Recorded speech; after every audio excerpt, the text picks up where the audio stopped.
زنده باد کوروش، ذوالقرنین و عقاب شرق بی‌نظیر، متفاوت. پادشاهی بزرگوار، بخشنده، رئوف. اون حتی گناهکاران رو تازیانه هم نمیزد. قتل عام که هیچ، قتل خاص هم انجام نمیداد. برای هر گناهکاری دادگاهی میذاشت و چند نفر میذاشت که قضاوت کنن. هیچ کس رو مجبور به تغییر مذهبش نمیکرد. تمام اسرا رو آزاد میکرد و مال و اموالشون رو بهشون میبخشید. اون دوره میگفتن دوره زندگی گرگومیش، یعنی آدم های بد و خوب در کنار هم با عدالت زندگی میکردن.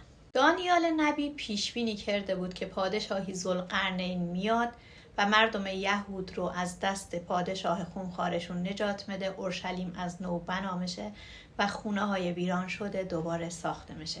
در کتاب های مقدس نام کوروش بسیار اومده، حتی در قرآن در سوره کهف هم به اون اشاره شده.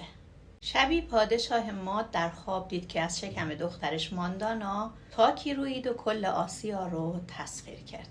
تعبیر خواب کرد و دخترش رو سری به کمبوجی پادشاه پارس داد و بعد از اینکه پسرش به دنیا اومد اون رو به دست وزیر داد و گفت این بچه رو برو بکش.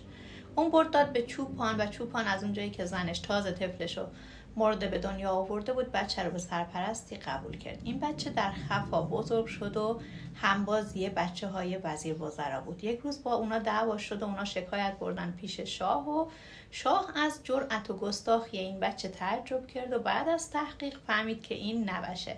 اون رو همراه مادرش به کشور پارس فرستاد و اون اونجا شروع کرد به اسب سواری و تیراندازی و این کسی نبود جز کوروش کبیر.